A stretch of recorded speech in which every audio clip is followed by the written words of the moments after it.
Nasties, how you doing? It's game day. Edmonton Oilers host the Boston Bruins down at Rogers Place. 7 o'clock start.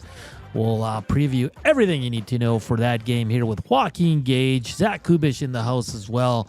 And the other host, Hernan Salas. Hit us up on our inbox at 780-218-9999 or on the Nasty Chat. You'd like to watch us, it's the EST YouTube channel. Hit the thumbs up. Let's, if you haven't subscribed, also hit the subscribe tab. That'd be greatly appreciated. Just gets more eyes on the station and all the shows here at EST. We're coming to you live from the William Huff Studios here in the west end of the city. And if you just, if you can only listen and you're working, you wanna hear the beautiful tones of Joaquin Gage and Zach Kubusch, EdmontonSportsTalk.com. Tune in or the iHeart Radio app. William Huff Studios. Since 1952, William Huff has provided industry-leading advertising solutions for thousands of valued clients. Their unparalleled customer service combined with decades of industry expertise and a desire to make every job the very best it can be is what they call the William Huff advantage. Visit their website at williamhuff.com or give them a shout at 780-454-4536. Gage, my man, how was the good old two guys and a goalie? It was great. Jay was awesome. Cass was good. I was mediocre, but whatever. Well, I always want you to be kind of mediocre in that show, so you bring more heat on That's this the flagship, man. That's what started it all. That's the original. That's OG. You were part of it. Yeah, it's true. I was just Stop it. I was the crappy producer. Yeah, well, now there was another word for it, but yeah, I just don't want to say it. Yes, I know. You know what, Nanso? I just this thing caught my eye. What's and that? Maybe we'll get to it. It's about our. I'd like to get our Winnipeg fans to talk about this a little bit too. But it says on the score, attendance decline leaves Jets vulnerable to uncertain future. It's very ominous thing, and it actually has the NHL attendance for 24-25. Yeah. The games played, so it's anywhere between like 14 and 17 games. Mm-hmm. Montreal, they're at 100%. They're sellouts, right? Okay. Detroit 97, Tampa 99.4, Carolina 100.4. So people are sneaking in there. Minnesota 101.3%. So more guys sneaking in the back door. Edmonton 100%. Average is 18,347. I'm just Vegas and Boston both over 100%. Philadelphia 92.3%, and yeah, so it's this is interesting to me that the Winnipeg fans, it's definitely not news that they want to hear, that their hockey team's in jeopardy again. This is. Well, I wouldn't go as far as I think they're in jeopardy. It's concerning, I think, but I mean, what else? Sure, prices are high. It's ridiculous. Yeah, I get that. But you have one of the best teams, right? Yeah. In the league right now, like the way they started, that barn should have been sold out. But I think as long as winning continues in Winnipeg, they'll get a crowd, and as soon as something is in Betman comes out or someone comes out and says, "Okay, if attendance doesn't pick up, it will." There's no way they're letting that team leave again. They better not. No. The amount of work to keep the Coyotes in Arizona, which we had been like, it was a laughing stock at the end of it, playing in that arena, and it just a terrible like guys. I mean, the guys that live there say it's great. Obviously, the weather's awesome and golf 365, I guess. But yeah, the NHL better do just as much of a job to help the Winnipeg Jets stay in Winnipeg as they did with the Arizona Coyotes. Yeah, I can't see that happening again, because then you're admitting two failures and what in. Penner's Pancakes asks, where's the link to that? It's actually just an article on the score where I found this. So you can probably just look on the score on the top stories, and it's in there. All right, I'll give you the quick lineup here. Derek Van Diest at 140. He was down at Oilers practice. And Red Light District also. Do you want to do it next, or do you want to do it in the second hour? It's your call. Let's go second hour. Okay, yeah. So we'll continue the Oilers talk for the first for the whole first hour here, as there's lots to get to. Gager, I'm going to give you some lines down from practice. So good old the man of mystery, Viktor Arvidsson, makes his return after missing the last 15 games with an injury that still nobody has one clue what it was, but its top two lines remain intact. It's RNH with McDavid and Hyman, Pod, Dry, Cap, and then your third line is Arvidsson, Henrique, and Brown, and your fourth line is Skinner, Janmark, and Perry. That means Derek Ryan is the odd man out, like we all been talking about for a month or so. Defensively, nothing changes. Ekholm, Bouchard, Nurse, Stetcher, Kulak, Emberson. Look for Bouchard to have a bounce back.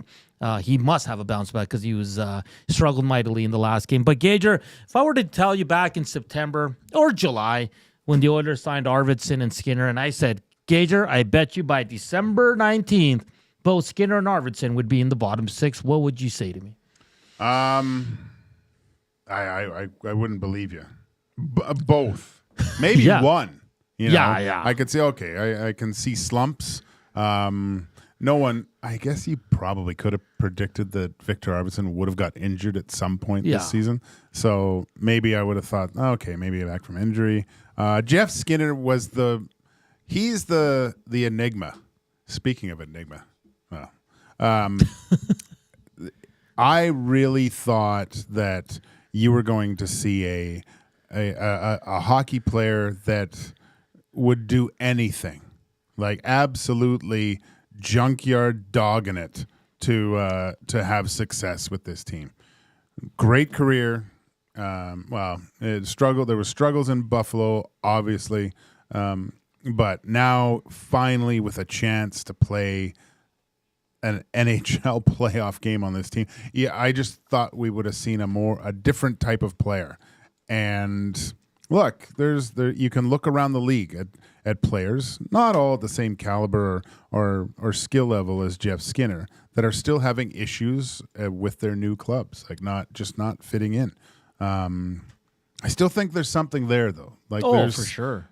He had a really big goal against the Vegas Golden Knights. I would say it was the game winner because it kind of put it out of reach in a way. It doesn't count like that on the score sheet, but it seemed like that.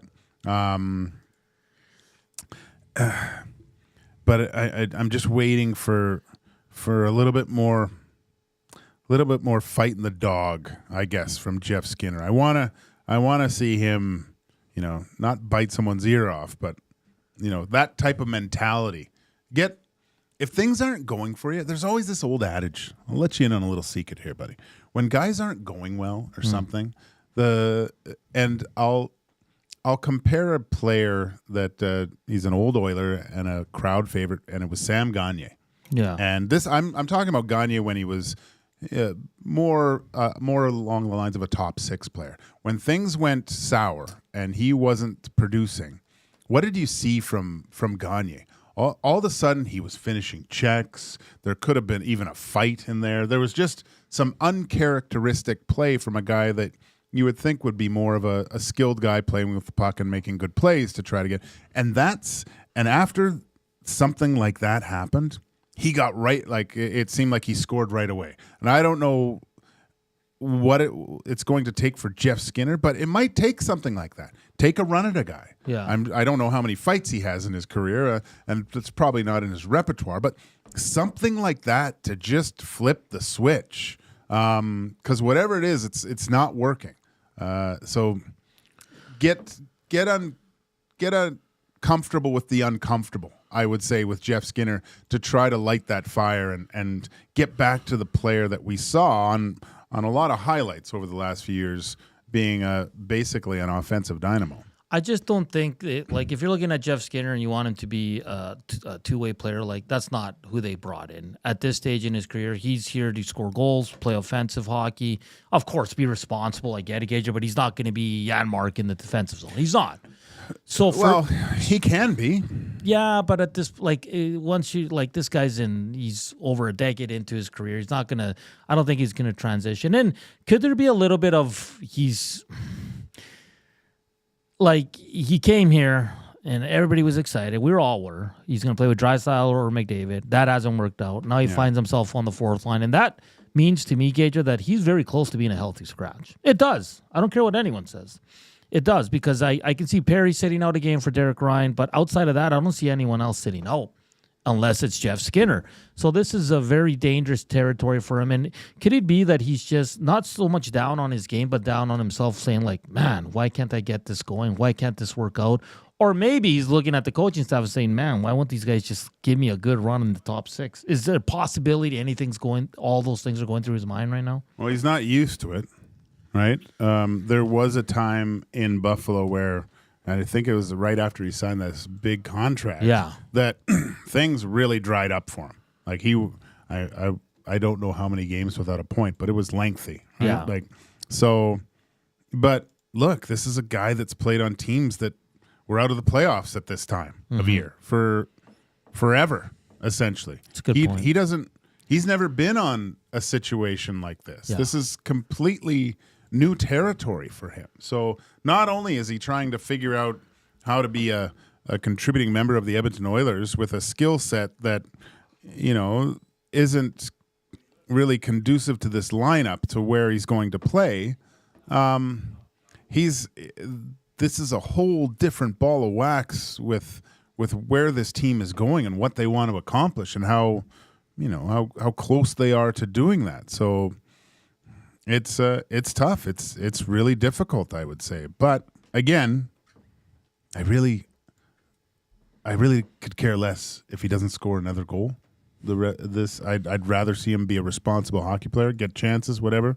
But where his value and the reason why he was brought in, again, I've said it tons, is game 83 and on. Yeah, he's 32 years old. I don't think he can teach this dog new tricks. I think he is what he is. I think he's fallen out of favor with the coaching staff, Gager. And I don't think he's been terrible this year. I think when he's on, you can tell he's around it. He crashes the net. He creates. So I think he just needs something to go right for him. It's going to be hard on the fourth line with Janmark and Perry. It just is. Like, you think? He's not playing with guys that can set him up consistently. I mean, Perry has his moments, but it's a lot different than playing with Hyman and McDavid. So I think he's going to struggle a bit on that role. I don't know. I'm intrigued to see what his time on ice is going to be tonight. He's got a skill set where I think he can make those two guys better, though.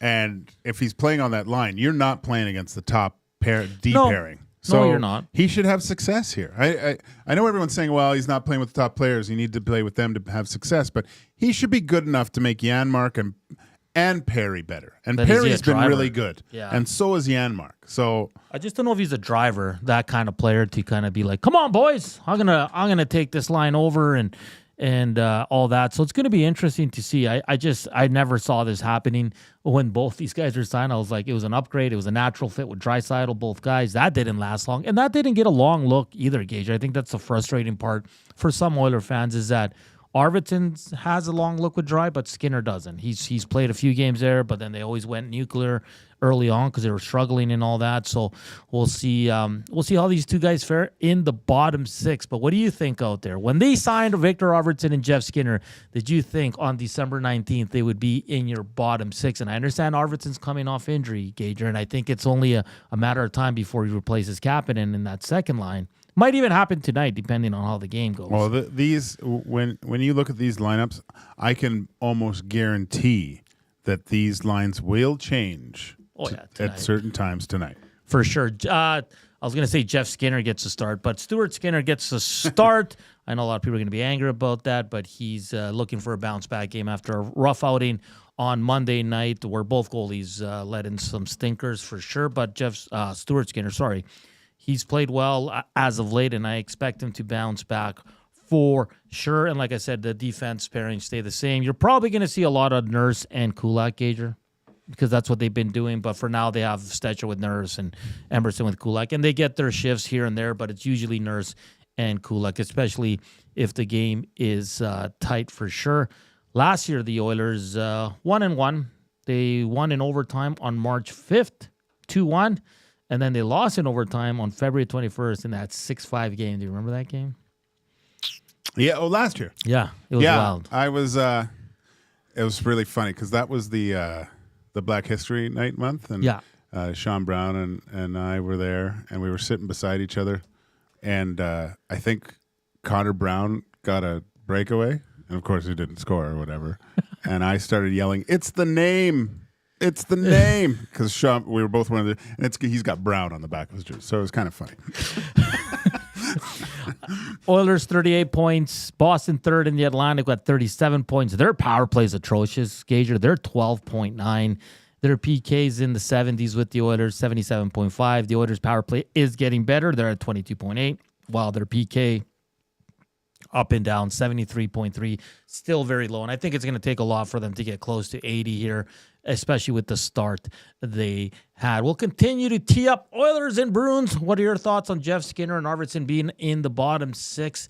Is that something you expected when these guys signed back in July and that beautiful day when everybody was loving Jeff Jackson and nothing? We were giving him the Holy GM of the year. Yeah, GM of the year in July. But we also thought that the Holloway and Broberg were going to be signed too. Yeah, so Arvidsson, it's not so much of a surprise because he's coming back off injury, so they're going to kind of slow play him into the lineup. But Jeff Skinner, is it on him? Or the coach is kind of soured on him? What is it? Is the combination of both? But we'll get to all that. And we had 3 trades, Gager, last night, which was crazy with some significant names going back and forth here. We'll break that all down. And one former Oiler calls it a career as well. That was announced yesterday after our show as well. So we'll talk all things NHL and Edmonton Oilers, Boston Bruins here on EST Afternoons. Hammer that thumbs up.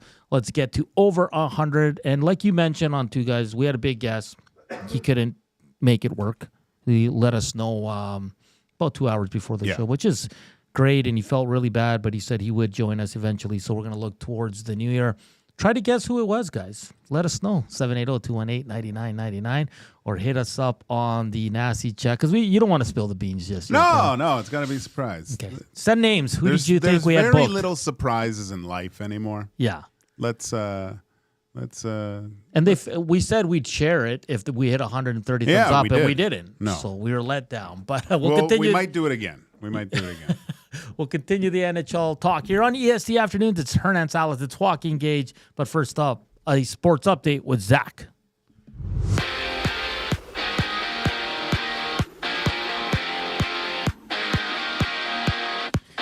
Viktor Arvidsson will slot back in for the Oilers when they host the Bruins, and you can catch Tom Gazzola and Hernan Salas live for the GCL Diesel Oil Stream pregame show at 6 right here on EST. And we also have the Canucks and Golden Knights Pens facing the Preds, and the Kraken battling the Blackhawks with 9 games around the NHL. Down south, J.J. Moser is out 8 to 10 weeks due to a lower body injury that he suffered December 12th against the Flames. In the NFL, George Pickens and Justin Fields of the Steelers are both out this week against the Ravens. It's Chargers and Broncos going at it tonight with Lieutenant Eric at the Century Casino Sports Bar and Lounge on Fort Road for the game.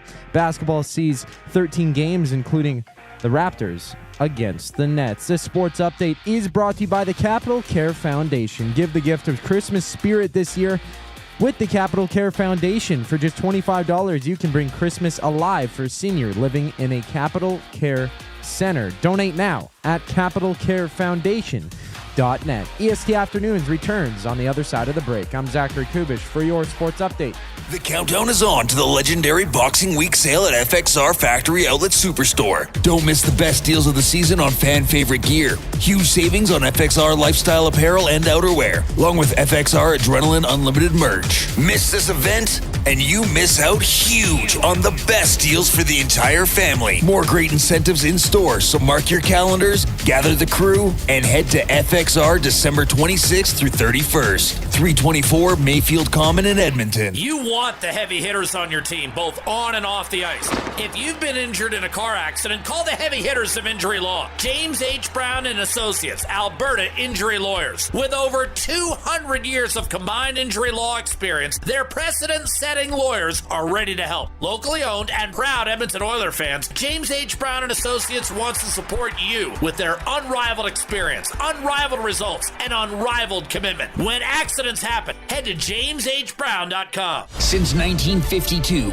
William Huff has been the heartbeat of Edmonton's advertising world. From humble beginnings to a citywide powerhouse, we've been the go-to for signage from print to design and installation. Partnering with Edmonton's top sports franchises and major events, we've helped shape the city's global reputation. Our secret? Unmatched customer service, decades of experience, and a passion for excellence we call the William Huff Advantage. Visit us online at williamhuff.com.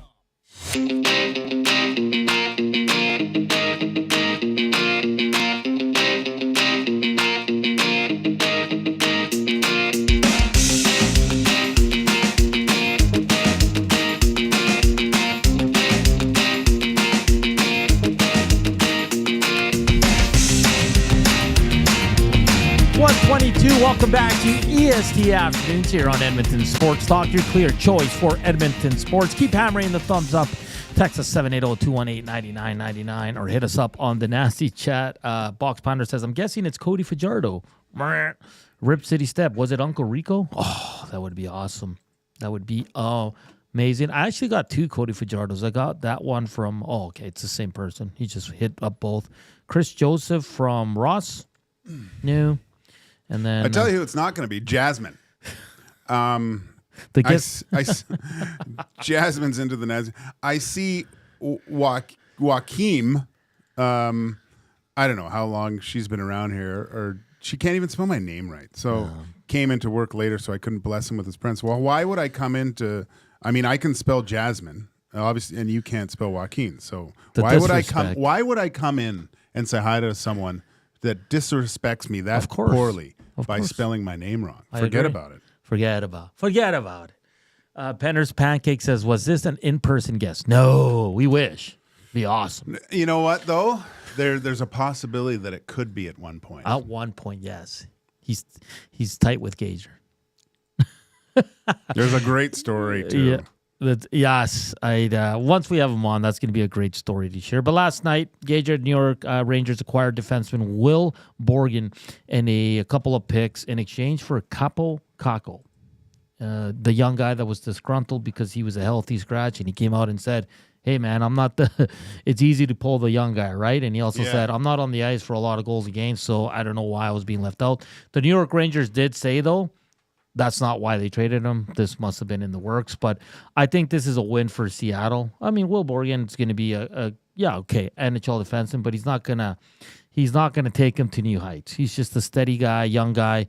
But Kappo Kakko still has a lot of upside here, Gager. Yeah. Like I said on Two Guys, I think it'll be nice to see this player, I think, because the only time I really watch him is playoffs and highlights, right? And usually it's doing something quite good.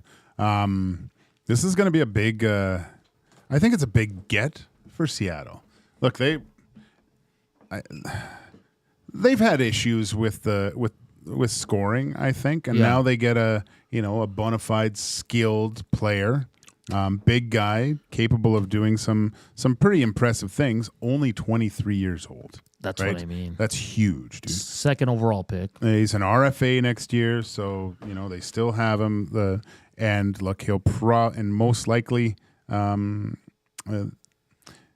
want to stay in Seattle. And stay in an organization that wanted him and things like that. And just like I said with Podkolzin, man, I think when things don't go well as a first rounder by the team and not that they didn't go well, like he was there for 5 years or whatever, but you just kind of shed that first round pick label, and now you're just you came over in a trade later on.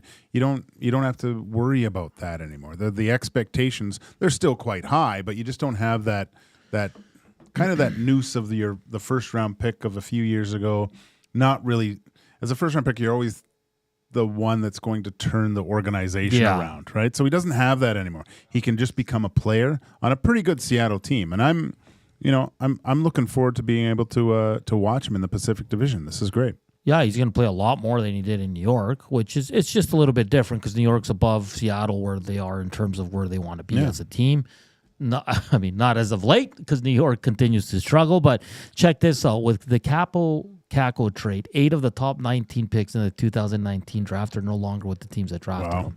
Kappo Kakko, Kirby Dach, Bowen Byram, Philip Broberg, Vasily Podkolzin, Alex Newhook, Peyton Krebs, and Lassie Thompson, who I have no idea who that is. But it's interesting, though. Like, it's a lot of these first rounders, it's not that they're a miss, but they're not the players they thought. Well, I mean, Kirby Dach to me is still a trade that Chicago probably regrets. Yeah. Like, they traded him way too quick. Oh, yeah. Way too quick. And Bowen Byram, I mean, he was great in the playoffs. Like, he's done it. I don't know. He still needs to figure some things out. But he's quite young still, too. And the biggest benefit of having Kappo Kakko is Dustin Nielsen finally has a Finn he can cheer for in the Pacific Division. Yes, that's great. So what did you think of the trade? I think Seattle wins this one. And this, I wouldn't call it a sale in New York, but they're making moves because they're not having a good season. This last month for them has been a bit of a disaster. So we'll see what Chris Drury continues to do there. Also, the Montreal Canadiens, Nashville Predators, 2 teams at the bottom, swap defensemen. Canadiens acquire Alexander Carrier, a lot of guys that Edmonton fans wanted here, who just signed a new deal with them in the offseason in exchange for defenseman Justin Barron. I mean, is this just 2 bottom of the table teams just saying, hey, like, let's make a swap here, see if we can change some things up? Probably. Yeah, like, I mean, neither guy moves the needle for me. Carrier brings a little more experience to the Canadiens team, sure, but nothing crazy. No. Okay, fair enough.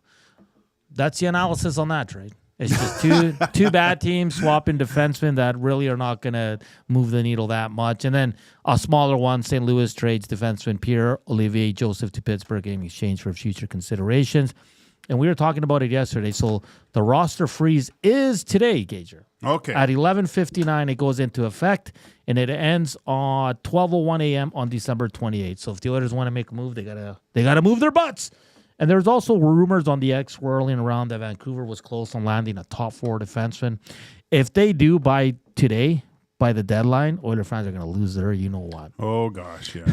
But it'll be a big piece going the other way. Oh, 100%. Like, yeah. That's not going to be Vinny Desharnais for a top 4 guy. So just cool your jets. Cool your jets. But, yeah, some action as teams are trying to improve their teams ahead of the deadline freeze here that we get for Christmas, Gager. So it's going to be interesting. It's going to see what the Oilers do. I highly doubt they do anything today, especially on a game day.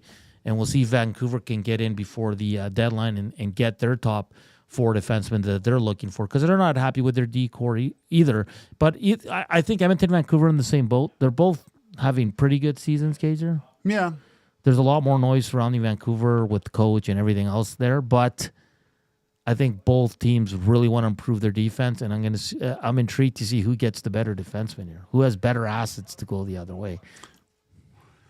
Yeah, no, I mean, I said before, if Vancouver can kind of figure this out, they're going to be a menace in the Pacific. Question: did you watch any of the Leafs Dallas game yesterday? No, it's okay if you didn't. I didn't watch any hockey. I didn't mean to, but I kind of started watching it, and I hate to say it, but the Toronto Maple Leafs look really good. Really? Yeah, it was. They were quick. They were forcing Dallas to do things that they didn't want to do. I didn't think Ottinger was great.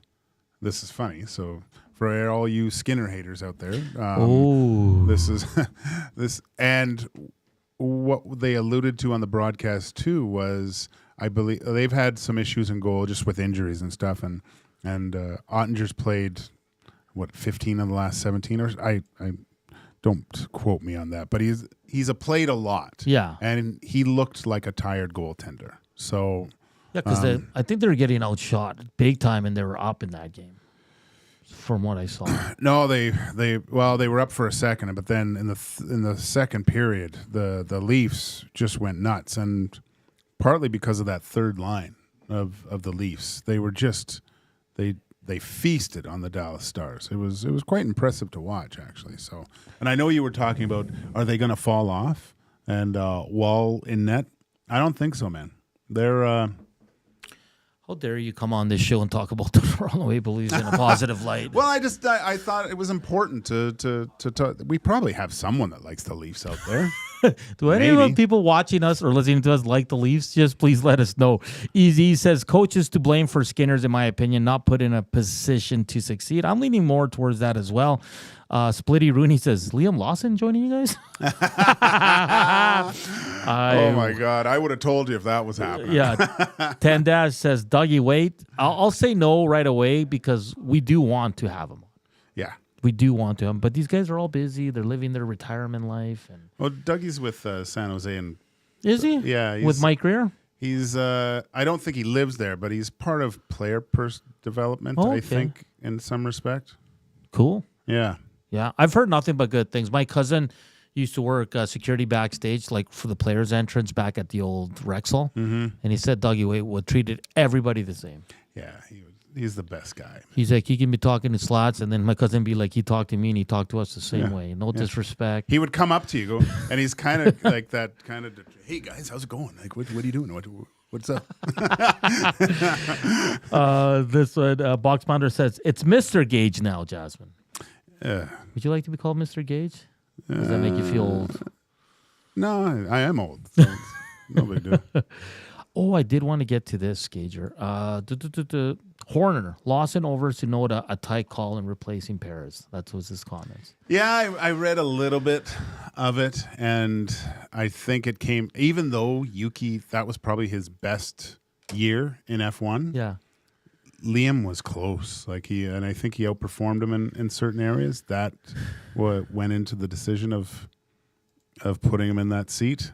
But we've seen what happens when young guys get put into the big Red Bull Doesn't always team. work out, man. No, man. I mean, that's season one of Drive to Survive. Yeah. That's what sucked me in. And I mean, I'm for it. Like he's I think he's from New Zealand, right? Liam Lawson. So, yeah, all the power to him, man. Like, I don't think he's young enough to not really care who Max is. Like, obviously, there's a respect there, but Good. I would love. How great would it be to see a little bit of turbulence, or dirty air, so they say in F1, between Liam Lawson and Max Verstappen at certain points? Yeah, I'm not a Verstappen guy. So, Deaky Spark says, my guess, who is Lance Stroll? No. He says half the audience probably doesn't know. And then this one says, hopefully Kakko does better with his new team than Jesse Puljujarvi did with his. But he had a pretty good start to the season. I don't know the status of Jesse Puljujarvi right now.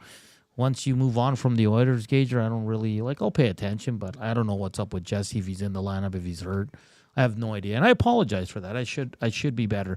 Penner's Pancake says, shots on goal were 39-19 Dallas. So Ottinger did have an off game, Gager, and it happens, right? Like you're making the point about Stuart Skinner. Well, I just saw the goals allowed, very uncharacteristic of what Ottinger does usually, right?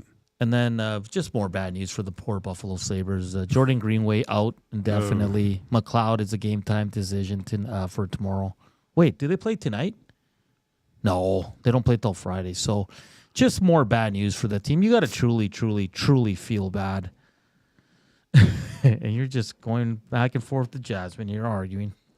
It's totally unwarranted, though. Like, she gets in there and starts ripping me for not coming in early to say hi to her. Jesus. Yeah, how cool would it be to have an F1? How hard do you think it is to book an F1 driver on the show? It can't be that hard. You think we'd have to go to our buddy Tim Harani and say, can you hook this up? I'll talk to some people. Yeah? The underworld of F1, yeah. You have connections? I've established some contacts, yes. Okay, who would you want? Who would be your, obviously, let's leave the Lewis Hamiltons and the Verstappens. But, who would you want on the show? Outside of those two, because to me, they're still the two biggest. You know what? To me, I wouldn't mind having, if you could have anyone from F1 for the first show, I think I'd like a principal. I think, and one of the most charismatic guys, and I think there's a little way that we can add some to our show is Zach Brown. Oh, he's McLaren, right? He's McLaren. Yeah. And then that way we can get into either Oscar or Lando, which I think would be good. But Zach is a hockey fan. Like, you saw him with the rolly bag. Yeah, that's so true. I think Gunther Steiner, I think too, would be great. Is he still at Haas? No, he's just. Yeah, I think he's with a team now.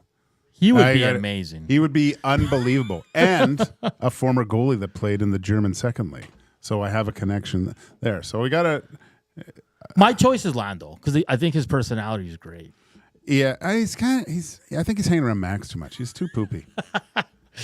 Because I was gonna say Lance Stroll, but he would big time us. You can tell he's that kind of dude. He'd come on for sure. You think so? Yeah, I don't. Dusty told me we almost had him for pit stop pals. Really? Yeah. And what happened? I don't know. Dusty, if you're listening, what happened? We need to know. What's going on with pit stop pals? Well, the big man's kind of busy. You think? And it's one day we'll get back to it. It probably needs a little bit more. What's the word I'm looking for here? A little bit more participation on my part. I think Dusty puts everything together. So if Pit Stop Pals is going to come back, it's probably going to be more on my side. So Okay, so this is the plan for the new year. Our mystery guest that nobody knows, right? That people are trying to guess. Okay, we got our mystery guy, who's going to be awesome. Trust me. These are like resolutions that we're getting into already, buddy. I'm going to try for Will Borgen. I'm currently reading his book. Yeah. So I can talk to him about his book. Yeah. If you have an ebook, I can transfer that book to your ebook. Oh, do you? Yeah. Okay. Sweet. And then someone from F1. Well, I mean, Will Borgen is from F1, but you know what I mean. I know what you mean. Like a team guy or a driver. Yeah. How crazy would that be? That'd be great. Who would you want to hear from F1 Nasties? I mean, what's Ricardo doing? He's not doing anything now. Ooh. And you know that guy is willing to jump in front of a camera and talk to a bunch of jabronis. Yeah, it's not a camera he's afraid of. That'd be awesome. Let's get to some text here. Like Big U. Stop fighting in front of the kids. Caster 1990. Do you guys want HR Daddy to pull off the belt? He's alluding to you and Jasmine's little riff. Listen, like She says, first of all, listen. First of all, I listen. Secondly, I only come on to annoy you, so that shows that I care to make you mad. Hey, Zach, how does the nasty chat work? Can you text into the nasty chat without like watching or what? Like you have to be on YouTube to text. Yes. So yeah, you have to be watching. Yeah. So first of all, I listen, but you're on YouTube. You're in the nasty chat, Jasmine. So that she doesn't has make both. sense. So she might mute the YouTube just to have it up so she could pop open another tab to text in. Either way, she's not really working. Should I block her? Time out for Jasmine. Time out for Jasmine. All right, guys, we got to get out here. So we're going to bring in Derek Van Diest from NHL.com. He was down at Oilers Morning Skate. We got a lot to get to regarding the Edmonton Oilers as they host the Boston Bruins. Gager here. 7 o'clock, the Oil Stream pregame show gets going at 6 with Tom Gazzola right here on Edmonton Sports Talk. We'll continue with your messages on the Nasty Chat and at the inbox at 780-218-9999. But first, portions of this hour brought to you by the Canadian Brew House. NHL lives at the Canadian Brew House. Every Oilers game day, get $1 off tankards of Molson Canadian and Coors Light. And you can win game tickets and 2 tickets to a surf and turf dinner at the end of the season. Full details at thecanadianbrewhouse.com. If we could get an F1 guest, who would you want? Let us know. Text it in. Hit us up on the Nasty Chat. Derek Van Diest up next here on EST Afternoons. But first up, a sports update with Zach.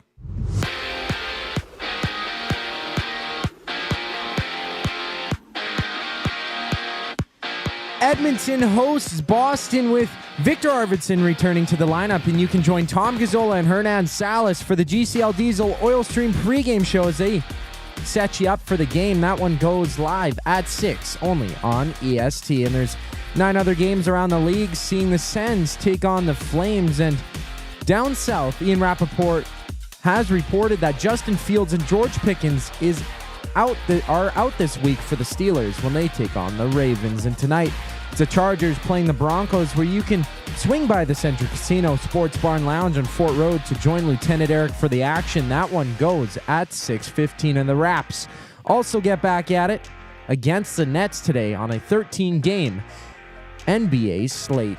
Derek Van Diest on the other side of the break here on EST Afternoons. I'm Zachary Kubusch for your sports update. Celebrate the season by creating space for your holidays. Sentinel Storage. Affordable and flexible storage solutions at a store near you. Shop Canadian, store Canadian. Try 4 weeks free. Visit sentinelstorage.ca. Hi there. If you're like me, you like to picture yourself in luxury even though there's absolutely no way you could afford it. And if you can, well, even better. Thankfully, I picture myself in something that is luxury but still absolutely affordable, like the all-new Mazda CX-90 from Park Mazda. With the new luxury features like facial recognition settings and quilted detail Napa leather seating, I can pretend to be comfortable with all of my proper settings activated without even touching a button, thanks to Mitch Lewicki and the great staff at Park Mazda. I like to picture Mitch Lewicki in a tuxedo t-shirt because it says, like, he wants to be formal, but he's also here to party too. Park Mazda, your dealer for life in Sherwood Park off Y Road Park. Your brand deserves more than just a whisper, it deserves a buzz. At the Hive Product Marketing, they specialize in promotional products that bring the buzz. From eye-catching giveaways to unforgettable keepsakes, they got the perfect products to make your brand stand out and get noticed. Visit the Hive Product Marketing and let them create the buzz your business deserves. The Hive Product Marketing, the official merch partner of Edmonton Sports Talk. Visit them online at thehiveproductmarketing.com. Book your holiday party at the CBH today. The Canadian Brewhouse is your ultimate destination for events, parties, fundraisers, and more. 'Tis the season to celebrate. Visit and book now in-store or at thecanadianbrewhouse.com.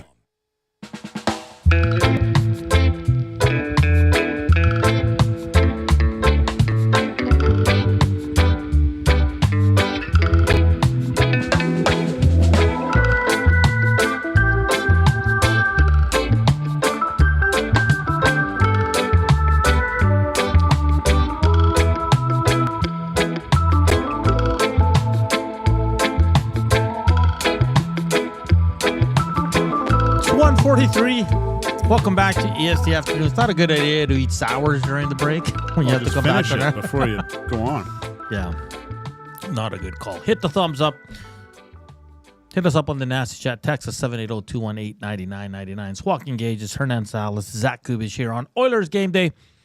As we now welcome in Derek Van Diest from NHL.com, covering all the teams out here on the west side. As he was down at Oilers practice. DVD, how you doing, man? Good. How are you guys doing today? Good. Can't complain. Oiler Game Day. They're getting a healthy body back in Viktor Arvidsson. But DVD, if I would have told you back in July with Jeff Skinner and Viktor Arvidsson were signed that they would be in the bottom six come December 19th, what would you say to me back then? Yeah, Skinner, no, for sure not. I would have thought for sure Skinner would have been part of that top six. I thought he would have been a big part of that top six. I still think there's time for him to kind of find his role, find his game here. I think it's starting to get a little better. But yeah, no, I would have thought for sure he would have been a top six guy. He's just having trouble getting traction. You know, he's getting some chances. He just hasn't been able to put them in the net. Arvidsson, he's a guy that he's when he's in the lineup, he's very, very effective for you, and he's been very, very effective for the Edmonton Oilers. But obviously, this set him back. No one still doesn't know what it is, whether it's a hip or a groin or some sort of lower body injury. They still won't tell us, but it was obviously it went from day to day to week to week, and I think it's been 4 weeks since he's been in the lineup. So he'll be got back in today. He said this was something that he wanted to get rid of, like he wanted to fix once and for all. So it was nagging him, and he was trying to play through it. And so hopefully this will be behind him now, and he can kind of look forward to it. But he's a guy that he plays hard. He's a guy that's tenacious on the puck.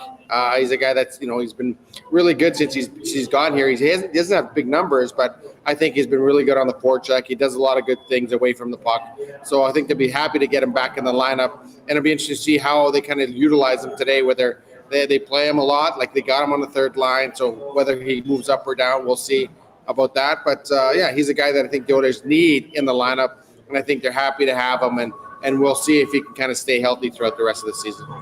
DVD, we had a question on an earlier show, and it was, will Jeff Skinner be a Edmonton Oiler come trade deadline day and beyond? I think it's a no-brainer. You keep him. He's too skilled. It's a guy. Matt Cassidy mentioned he's a guy that can play top six minutes. But what do you think? Do you think he's still an Edmonton Oiler when that day eventually rolls around? I think so, because they got him on a deal, right? Like they got him on a discount special. You could say kind of the bargain bin when he got his deal bought out by the Buffalo Sabres. So, but he is a guy that can score a lot of goals for you. And then come playoff time, you need as many guys that can score for you as you can. Like, you don't want to get rid of a guy that's potentially a 30-goal scorer that you're paying $3 million a year for someone else that, isn't known to be a goal scorer. So I think they're going to commit to him. I think they're going to try and find his role for him because, come down the stretch or come playoff time, you can't have enough guys that can score for you. You can't have McDavid and Draisaitl doing all the scoring. So you're going to need that secondary scoring, and he's a guy that can score. That's his game. That's what he does. He's a shooter. He's a talented guy. He's a skilled guy. He's right now he's trying to kind of feel his way through this lineup. He doesn't get any power play time, and that's a first for him. He's a guy that comes in here, high skilled guy, never gets power play time. Because if you're not on the first unit, you don't get power play time on this team. So I think that's another reason why, maybe things aren't going as well as projected. But yeah, no, I think you keep this guy around. He's not that expensive, and he's a guy that he's proven that he can score goals for you. So you don't just dump those guys off at the deadline, especially he's got 1 year in his contract. So you're not losing anything by keeping him. So I think that's a guy. He's a guy that sticks around, and they hope that they kind of find that right combination, find a game for him. Derek, when you look at Jeff Skinner, because at least for me, I don't think he's been terrible this year. I mean, he's had a few off games, but so have many other Oiler forwards. Is he kind of soured on this coaching staff, do you think? Just because he's like his main thing is to score goals, he's not doing that on a consistent basis and doesn't really add much more after that. Do you think this is more on the coaching staff or more on the player? I think it's more on the player, and I think the knock on Skinner coming in, like you get bought out for a reason. Like if they buy you out with 2 years left on your contract and a big contract, there's a reason for that. And you think that you have a little fire in that. You have a little, I want to prove people wrong. I want to prove people that can still play.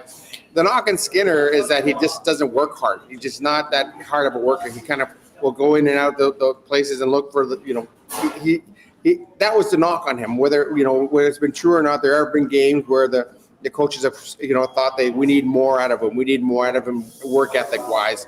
And I think we're starting to see a little bit more of that. But that was a knock on him. But I think he's got to look inside. If things aren't going well, you can't keep blaming the coaching staff. Yeah. They bought him out in Buffalo for a reason. They bought him out because he wasn't producing the way they thought he would be producing, and the owners got him at a discount rate. They got a player that they thought was going to have a lot of fire in his belly. They thought that he's going to be really fired up to play on this team.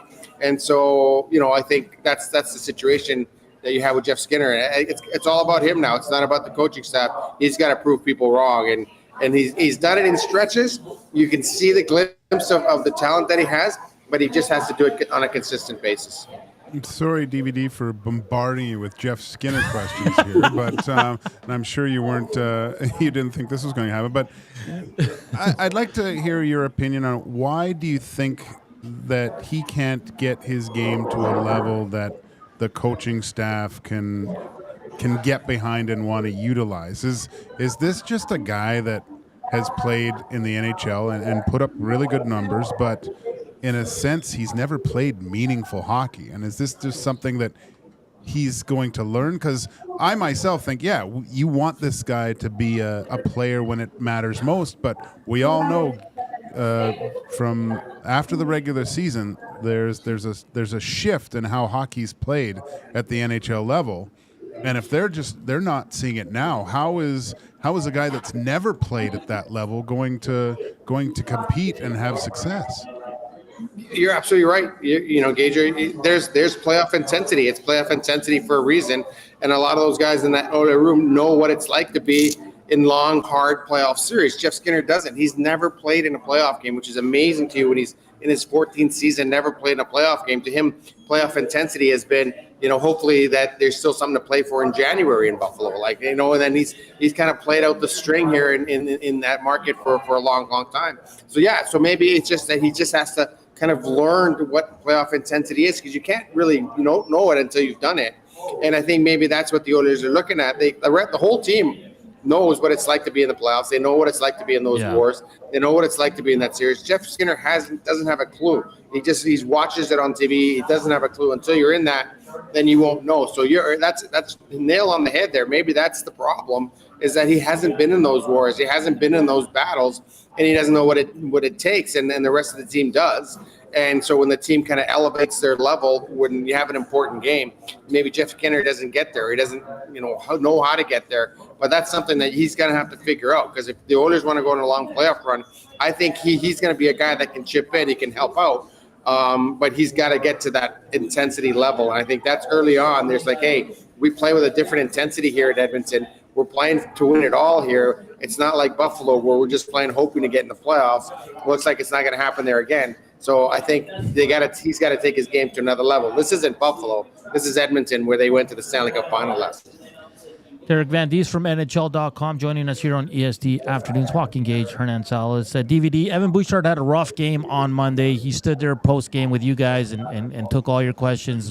He was hard on himself. He was honest with his assessment of play. Do you expect a big bounce back tonight from Evan Bouchard? This is a guy that I think many of us on this station have said, like, this is Evan Bouchard. You're going to have to live with a lot of the good and a lot of the bad of him. Is it just one of those games that he was off and he'll be returned to form tonight? Yeah, that's the thing with Evan Bouchard. There's a lot of warts in his game, and you're going to have to live with him because he does so many good things at the other end of the ice. So, the game started poorly for him. He tripped over the blue line. They gave up a goal. Then he almost took one of his teammates' heads off. That wasn't his fault. No. The shot was deflected up. In it. But then, you're like, oh my God, I almost, broke a teammate's nose. And then it just kind of went, we've all had days like that when it just goes from bad to worse. And no matter what you do, it just keeps going worse and worse and worse. And, you just want to say, you know what, I'm going to call it a day because things aren't working out for me. I think that was one of the situations with Evan Bouchard. I do expect him to have a better day today. It's a new day. He can come in with a fresh start. He's going to get, his power play time, his minutes. And it just depends what it does with him. But yeah, sometimes when things get off to a bad start, when you get off and you get to the office and something wrong goes and you just can't get it back on the rails, that's what happened the other night. He just couldn't get things back on the rails, and it just went from bad to worse. And it was one of those, just get me off the ice. Like I don't know if you guys are golfers. It's like that when you're a golfer. You hit a couple of bad shots early and you just can never find it. You're just like, get me off this course. It's not going to happen today. So I think that was one of those games. And we all have those days. We all have those games. So, yeah, I expect him to be a much better performance today from Evan Bouchard. DVD, the last game against the Florida Panthers, I felt that they kind of exposed something within an Achilles heel of the Edmonton Oilers here with, establishing a very aggressive forecheck. And I know you had mentioned Bouchard basically was if he hit the turn, he would have just gone home. But is this something that the Edmonton Oilers have to worry about? And is this kind of a blueprint that that other teams have now watched that can say, hey, if we can get in with a constructive forecheck and force these D-men to do something they don't want to do, we can have success against this team? Yeah, it is. And I think that, people look at the Oilers and they're not a chip the puck off the glass and out team. And like they have Paul Coffey there and he doesn't want you to chip the puck off the glass and get it out. He doesn't necessarily want you to make the safe play. He wants you to go out there and be able to make plays. And he's told his guys that. He's told us that hey, you got to be able to make plays. You got to be able to find plays with the puck. And sometimes when you're on that line, you're going to make bad plays with the puck. And how many times have you seen guys throw that puck up right up the middle and get intercepted, come back the other way? And teams are kind of realizing that. They're like, hey, these guys aren't going to make the safe play all the time. They're going to try and make plays. So if we put pressure on them, maybe we can make them cough up the puck a little more. And I think we're seeing that. And I think they do have confidence in their back end, those guys that can throw the puck around a little bit and not necessarily just dump it out, dump it in, because this is not a dump out, dump in team. They like to carry the puck. They like to hold on to the puck. When they have it, they're not going to give it up. And so I think that's the key there is like when the Oilers defense are on, where they are making plays, they can make great plays and hit guys coming across the middle and hit Connor McDavid, Leon Draisaitl at full speed. And that's what Paul Coffey wants. That's what he says he wants from his defenseman. So, yeah, other teams are looking at that and going, hey, we're going to have to force the issue a little bit, but hopefully they try and force the puck up the middle. Hopefully we can turn over. But that's when they talk about cleaning up their game. That's usually what they're talking about, is just being better with the puck. Not necessarily safer with the puck, just better with the puck. And and it'll be interesting to see tonight how much pressure the Bruins will put on the Oilers, because they're known to be a big, heavy, forechecking team. Yeah. And we'll see what happens if the kind of Oilers have learned a lesson. But, yeah, they're not going to make safe plays. To them, off the glass and out doesn't exist. DVD, great stuff. I know you got to run here. Thank you for taking the time to join us. We probably won't see you by early next week, so big Merry Christmas to you and your lovely family. All the best, my friend. Happy New Year as well, and I'm sure we'll see each other soon for some cervezas. Sounds good. Likewise, Merry Christmas to you guys. Derek Van Diest from NHL.com joined us here to talk all things Oilers. I like the point he made where Paul Coffey wants him to make plays, and I love that. I get that. Yeah. But remember the Bouchard, when he tries to make a pass across the ice in his own zone, it gets picked off and it's a goal. Is Paul Coffey saying, Kate, like there's certain times you just have to get it out. Do you know what I mean? Sometimes you got to be Paul Coffey. Other times you got to be Jason Strudwick. All right. But I do like that Paul Coffey's like, make plays, man. If the play's there, make it. You're not going to, you can't not play that way with such a talented group of forwards. You have to be able to make plays and get them to puck. That's a good point too, yeah. Right? So you can't have chasing the puck constantly you're not going to win hockey games. It's the same thing. You watch correlations of face-off wins for teams. Usually you have experienced guys in the face-off dots, but you're starting with the puck all the time. It's exhausting chasing the puck. It is. And back in the day, like that's the Oilers, that's all they were was it was frustrating for the forwards. Yeah, because it was the safe play and they knew they weren't going to get scored on, but you were just giving the puck back to the other team's best players to regroup and come at you again. And yeah, it doesn't equal a winning formula at the end of the day. And you saw the transition last year when Paul Coffey took over with Knobloch, that all Oiler defensemen started making subtle little passes, smart plays. They were just more sharp in their zone, and they took more chances, sure, but it's just a better brand of hockey, especially when you, like you said, when you have McDavid and Draisaitl wanting the puck, you better be able to pass the puck. There was also I think because they played that way for so long, the gap between forwards and defensemen, I remember talking about, how are they so far away?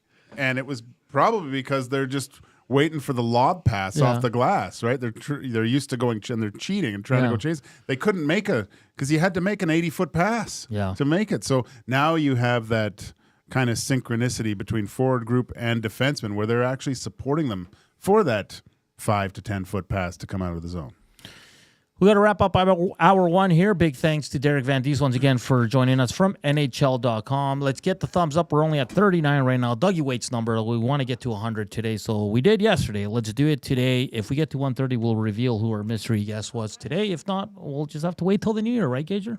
That's the way we roll. All right, coming up next, it is your favorite segment of the week, the Red Light District, with our guy, Joaquin Gage here. Keep the text coming in at 780-218-9999. Keep hitting us up on the Nasty Chat. We'll get to your messages, as many as we can, for the rest of the second hour here. It's Edmonton Oilers game day as they host the Boston Bruins. The Oil Stream pregame show gets going at 6 o'clock following Reed and Jay.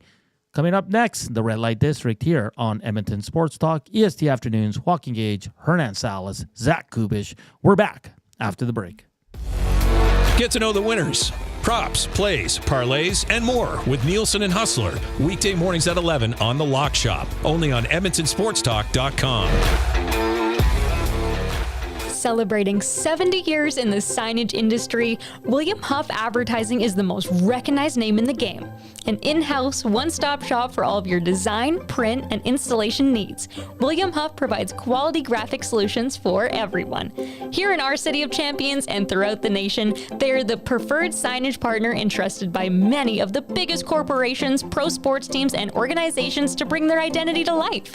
Recognize the name, get in the game. WilliamHuff.com. Looking for a winning strategy for your retirement? Contact me, Joaquin Gage at K4 Financial, where expertise meets dedication. I will always look for a careful approach to your retirement, ensuring your financial future is secure. From tailored strategies to clear, actionable advice, I'm here to guide you every step of the way. Don't leave your future to chance. Get in touch with me, Joaquin Gage, today at k4financial.ca or email joaquin.gage@k4financial.ca to start planning for a brighter future and a more secure retirement. The countdown is on to the legendary Boxing Week sale at FXR Factory Outlet Superstore. Don't miss the best deals of the season on fan favorite gear. Huge savings on FXR lifestyle apparel and outerwear, along with FXR Adrenaline Unlimited merch. Miss this event, and you miss out huge on the best deals for the entire family. More great incentives in store, so mark your calendars, gather the crew, and head to FXR December 26th through 31st. 324 Mayfield Common in Edmonton.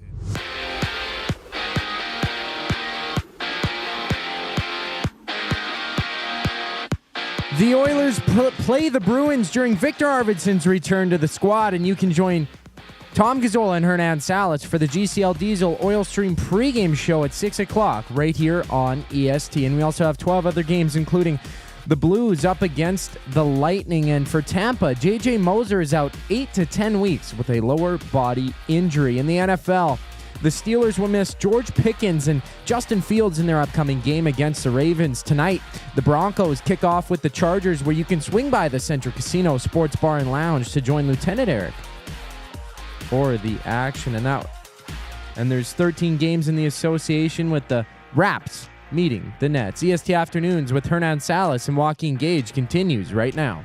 I'm Zachary Kubusch, and you're up to date.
Joaquin. You don't have to put on the red light. Those days are over. You don't have to sell your body to the night.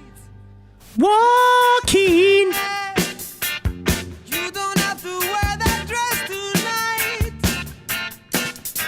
Walk the streets for money. You don't care if it's wrong or if it's right. Joaquin. You don't have to put on the red light. Joaquin. You don't have to put on the red light. Joaquin. Joaquin. Joaquin. Joaquin. Joaquin.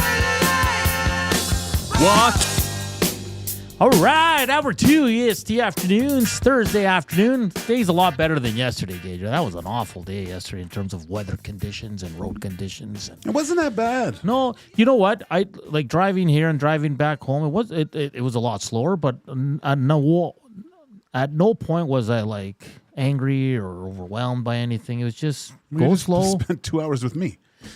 That's true, too. That makes it a lot easier. Welcome back to EST Afternoons here on Edmonton Sports Talk.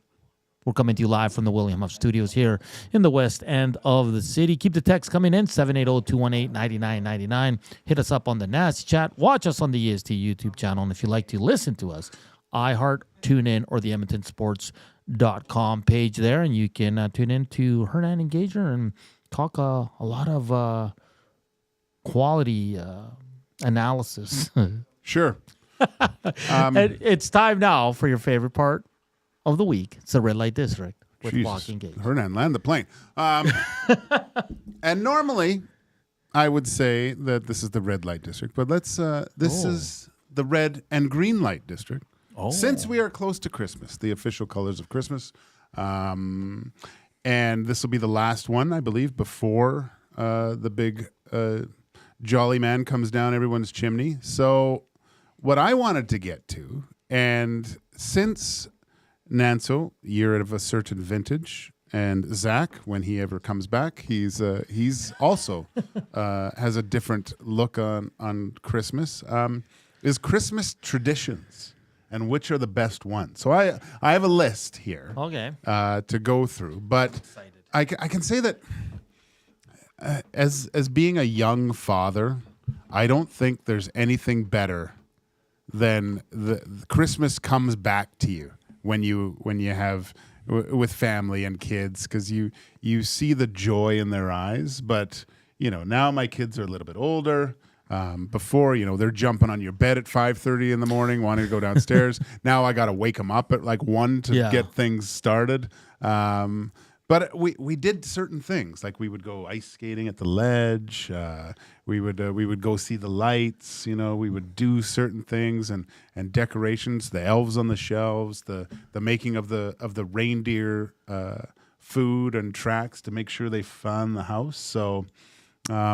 But I really think my favorite tradition with my family was just on Christmas Eve. That's when we'd usually kind of go ice skating with everyone and try to tire out the kids a little bit and get home and get everything ready for Santa and get them into bed. It was just it's the best. It's the best. Absolute best. Well, I don't have kids, but I remember when with my sister's kids, my nephew, my 2 nieces, same thing. We did the whole thing. Yep. It was great seeing them open their presents. But you know what's weird now? Like, because in in my family, like we spend Christmas together, and we're all adults now, so we do Secret Santa. Okay. So we all do it, and we play games and all that, and we do gifts exchange. Like I think it's like I can't remember what it's called, but everybody buys like a small gift that anyone can use that you can steal. They steal, yeah. So it's funny though, because even though that we're all, my nieces and nephews are in their 20s, and then the rest of us are all older, we still get excited for Secret Santa. Right? Yeah, like it's cool. Like and you have to guess who was yours, and until you guess, you can't open your presents. And so that's still a fun part here as you get older. Like I said, I don't have kids, so I kind of missed that. But I had it with my nephews and nieces, which is awesome. I absolutely loved it. But yeah, it's just it's. Because when I was a kid, Gager, like I would set the table early because all I wanted to do was open presents, right? My dad would be like, "What the hell's wrong with this kid? You never do this. You never do this. 364 days out of the year, but on this day you want to eat it and you're ready to do dishes and all that. So it's great. And obviously, now that you're older, it's the dinner and you have a glass of wine. You're just chatting and having a good time. So that's the thing for me. I love the meal part of it, and then we usually do presents right after. So it's great. So I got 10 things here. If you're looking for other kind of Christmas traditions, I know it's a little bit late, but I've got I do have some of these, not all of them, but if you're looking for some. So number 10 out of all these 10, so not in any particular order or whatever, but I have Advent calendars. Oh, and I'm going to say they're fun to do with kids, usually the chocolates or whatever every day. We don't do that much. But what I do now is I'll go buy a beer advent calendar usually for my brother-in-law and late. So he doesn't have to wait a day for each beer. Like he can have like 3 tonight, 3 tomorrow, and it's done by Christmas. So a good idea is the advent calendars. We don't really have these here, but in Europe, gosh, if you ever get over to Europe and at Christmas time, it's the Christmas markets. They're just great. You're outside. There's usually food. Germany just does it right. With all the different meats, the Glühwein, there's usually music.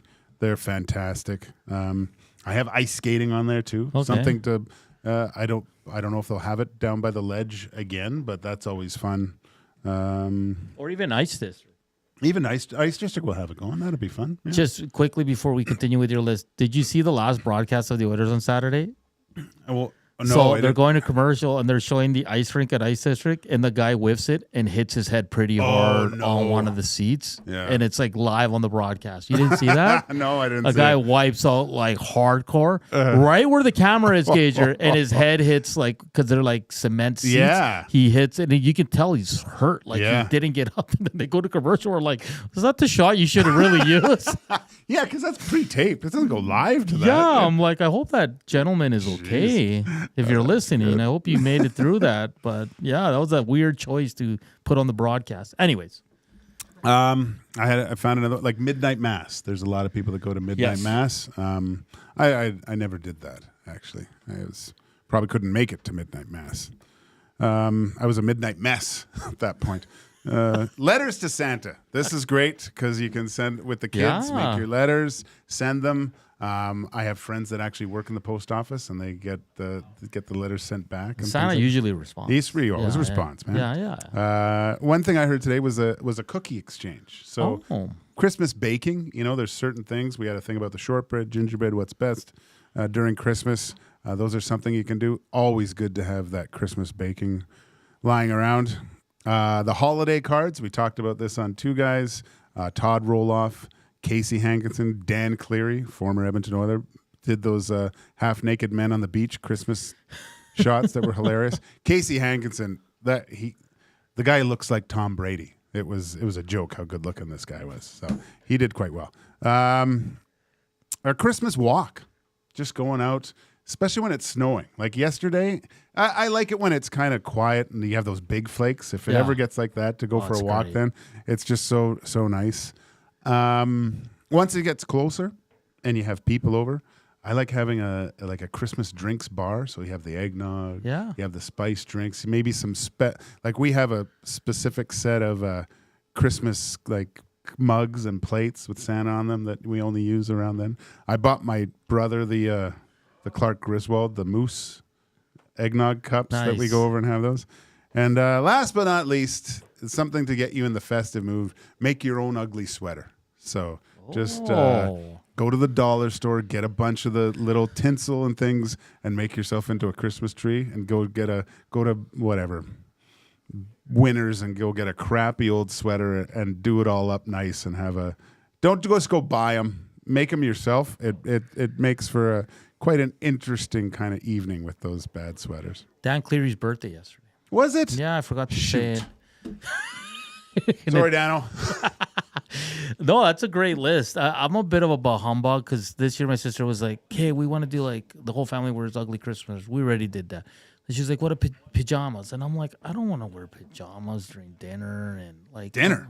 Like she wants like not your like Christmas pajamas, like brand new, right? And I'm like, I don't want to do that. We do that either. on Boxing Day. Yeah. Kind of. Well, it's usually just like Lululemon stuff, but something cozy on Boxing Day. Yeah. I still dress up a bit for Christmas. Yeah, for sure. Yeah, I wear my Lulu pants with a nice shirt or something. Do the hair. Do you? Yeah. Uh-huh. Wow. I just put product in it. Yeah. Okay. Whatever Tommy recommends. We got some good ones here on the Nasty Chat. Big Uke says, we always have a large Christmas Eve party, one of my favorite nights of the year. Santa always makes an appearance. As a kids, we got those Lifesaver books from him. Now, as adults, we all get a shot. Nice. Like that. Let's see here. There's more Oiler talk here between, of course. Cookie exchange and beer advents are good. Was in one with 24 other people new beer every day. Yeah, I know, but see, how do you just, when it's a good case, that's when it's tough, because usually I get in the old flying DeLorean and go to the next day and drink that one too. Yeah, so what's your favorite Christmas tradition? I was going to tell you, on Sunday we went to the Italian Center.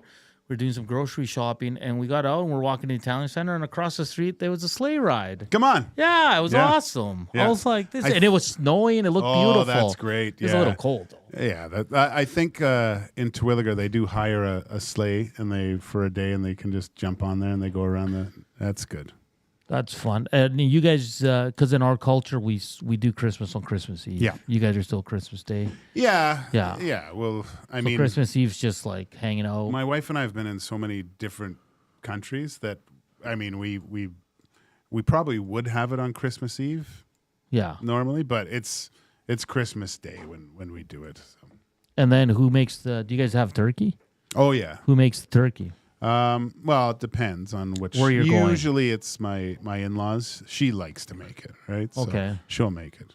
And I love making turkeys. Do you guys take a dish or anything, or? It's actually this year. It's going to be at my house. Everyone's coming to my house. Okay. So it's everyone is in Bring charge something. of something. Yeah, yeah. Right. So they all bring it. Well, I should. In our family, like we do it at my sister's in Beaumont because she has a house. My parents live in an apartment, Mm-hmm. and but my mom will make the turkey, and then between my aunt, my mom, and my sister, they'll all split the salads and whatever else is inside, and then It's like 3 cars coming and Uncle just- Hernan brings dessert and the wine. Yeah. Yeah. Just tons of drinks. Yeah, it's great. I like that. The gravy, the turkey. Is there something, because every family, because like my girl's family's huge. Yeah. And they have a huge Christmas dinner too, but everybody's in charge of something. In your family, like, is there like, Joaquin, you have to bring this because you make it the best? Is there something like that in your family? I did make this thing. It's called the painted desert salad. The problem is it costs a lot. It's quite intense, but really, really good. Let's just say Dusty would not eat this salad. But my wife makes. We make Brussels sprouts. Oh, okay. So I mean they're roasted with red cabbage, obviously lemon pepper, garlic. And then coated with Parm cheese, right? Ooh. So they're I like Brussels and prosciutto, like you mix it all together in there. They're just prosciutto goes so good with a lot of things, dude. I know people go Brussels sprouts. Ugh, they are so good. Like I could eat a bowl of these things when you mix and combine those ingredients. They're just perfect. Yeah, I know it's great. Kuba, what's the tradition at the Kubusch household there? Turkey? Is it? Do you make anything? Do you add anything to the menu, or what's? I can barely boil an egg, so I just sit back and watch my mom makes it all. She makes a turkey and ham and stuff. Usually we have a turkey on Christmas Day and then either Boxing Day or wait for New Year's even because it's still the holidays, Yes. right? To have the ham, and usually there's some scallop potatoes and stuff like that. Some good desserts too, but usually all my mom. All my mom. your Bless mom. her heart. That's nice. Hey, do you watch? Oh shoot, it's on FX. The Bear. Yeah, love it. Have you watched the Christmas episode? Oh, where So I was. that's the worst.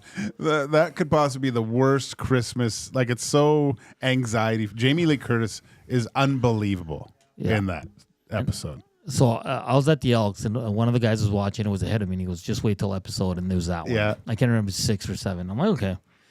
And then like I always get bugged by like family and friends that like high anxiety shows. Like Oh, you I do? never watch like comedies or something lighthearted. So then that one, I was even like, oh my God, I need to turn this off. Like I was so annoyed. Like the mom was driving me crazy. I know. Like Jamie Lee Curtis. Yeah. And I love the fight between the brother and the stepdad. Like, oh man. But it was just chaos. Just chaos. Like I could never be in that house. Yeah. If like that. was Unless I was, like drinking a lot and I was just like, I don't care Yeah. anymore, But if you're sober in that house, holy smokes. my gosh. Yeah, and just it had to be perfect. Like the 7 Fish or whatever. Yeah. Bear's a great show. Oh man. And then I don't want to ruin it for him, but the ending too is just perfect. There's not many perfect episodes of like a television show. That is a perfect episode. The creator of that episode deserves a lot of credit. Oh my Because gosh. that was brilliant. It's high anxiety though. So if you don't like the anxiety, don't watch You know that what? one. Watch it in parts. If Christmas actually, if going to like Christmas dinner, you do feel anxious, watch that episode, and everything else will pale in comparison after that. Yeah, Doc Dad says boiling an egg is actually not that straightforward. He's right though. I've had to when I was like learning like my ways around I had to Google it a bunch of times. Like, how much do you leave it in there? What do you do? It's Do you know 5 what or I 7 mean? minutes. The key is have you made a Scotch egg? Oh, they're delicious. So you boil the egg to get it to a certain point. Obviously peel it. Then you wrap it in like I use like a mixture of ground beef around it. Then you bread it, and then you deep fry it. Oh, wow. So then you have this breaded meat and the yolk should still be kind of a little bit runny in there. So it's similar in Chile. So you boil the water. You once it boils, it's boiling. You turn it off. You put the two eggs in there for 5 minutes. And then you put them on a shot glass. You cut it open with a spoon. You take it out, and the yolk's still runny. And you put it in a cup, and then you toast bread and cut it into little pieces and mix it. That's a lot to do. I do it a little bit different. Yeah, that's the way they do it in Chile, and that's the way I learned how to do it. And then you put a little bit of salt and oil. Yeah, you cut the top off. Yeah, and then, the it's little good, egg. man. My mom used to make those for me when I was before school. Yeah, T. Wilson, soft-boiled eggs are hard to beat if you know what you're doing. Yeah. Rib City Step says 7 fishes. 7 fishes. Yeah. What did I say? I think you said 7 fishes. I said 7 fishes. Yeah. Lars says, Christmas morning with breakfast, guys have whiskey shots and ladies have Baileys. Bride's family tradition. We just carried it on through years. Cheers to you all. It's 1 year. My wife makes this. It's called the Christmas Day Mother's Saver. Okay. And it's this coated with egg and ham and cheese with Rice Krispies on top, and it's kind of like a casserole thing. And she was doing stuff, and she was, "Can you make the Mother's Saver?" And I drank way too much. So, and the problem with me being a little bit inebriated, I thought I could be a little bit more creative. And her parents came over, and I put I put lettuce in this thing, and it was. Wasn't good. It was so bad, and I was so hungover the next morning when her parents came that I couldn't eat it, and they just battled through it, and it's been I'm reminded of it every single year now. That usually I'm okay in the kitchen, but that was a massive miss. It was just disgusting. And my wife was, "What were you doing?" And I drank too much. I didn't know what I thought. It sounded good in my head. I thought I was being the bear. Yes, chef. No, chef. Oh, shoot. All right, 2:22 here on EST Afternoons on this Thursday afternoon. It is Edmonton Oilers game day as they take on the Boston Bruins. Of course, you can not head down. Sorry, Tommy's not on location, but you can tune in to the All Stream pregame show at 6 o'clock right here following the Reed Wilkins Show with Jay Malone. If you want to watch NFL Thursday Night Football, it's a pretty decent game. Denver Broncos, Chargers.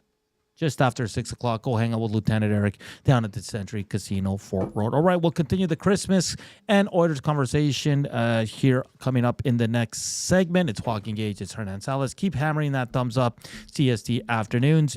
And here's Zach with your sports update.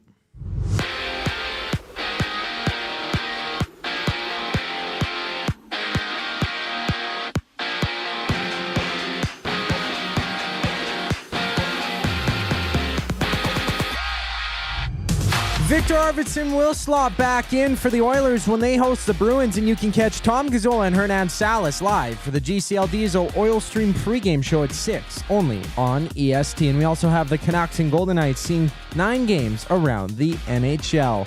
Down in Tampa, J.J. Moser is out 8 to 10 weeks due to a lower body injury he suffered December 12th against the Flames. And according to Ian Rappaport, George Pickens and Justin Fields of the Steelers are both out this week against the Ravens, while Deontay Johnson will miss the game for Baltimore. And tonight, it's the Chargers-Broncos going at it with Lieutenant Eric at the Century Casino Sports Bar and Lounge on Fort Road for the game.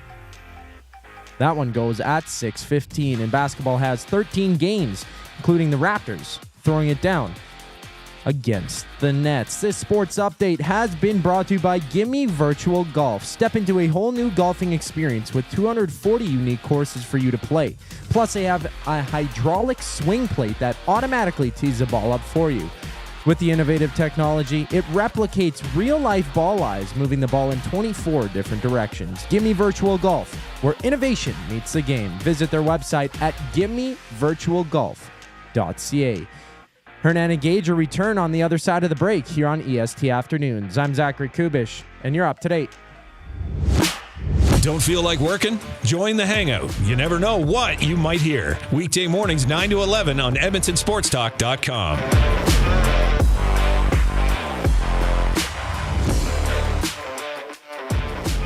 Celebrate the season by creating space for your holidays. Sentinel Storage, affordable and flexible storage solutions at a store near you. Shop Canadian, store Canadian. Try 4 weeks free. Visit sentinelstorage.ca. Play more tables and games. Play more tables and games. Make the most of your fan cave. Oh, you want to, you need to, you know just what you've gotta do. It's time to add some fun to your life. Make the most of your fan cave. Play more tables and games. PlayMoreGames.ca. The Canadian Ice House is taking your sports experience to a higher level. Trackman golf simulators are now open at the Ice House, an immersive and realistic golfing experience in the heart of downtown Edmonton. Visit in-store or at thecanadianicehouse.com for details. Gallo LLP is an Alberta-based accounting firm with expert chartered professional accountants in both our Edmonton and Sherwood Park accounting firms. Our experienced and innovative accountants provide financial advice that saves our clients money. Simply put, we help our clients protect their assets and grow their businesses. At Gallo LLP, they go beyond the numbers to ensure the continued success of your business. Reach out to Preet or John to discuss how they can help your business grow. Visit gallollp.ca today and see how they can help you take your business to the next level.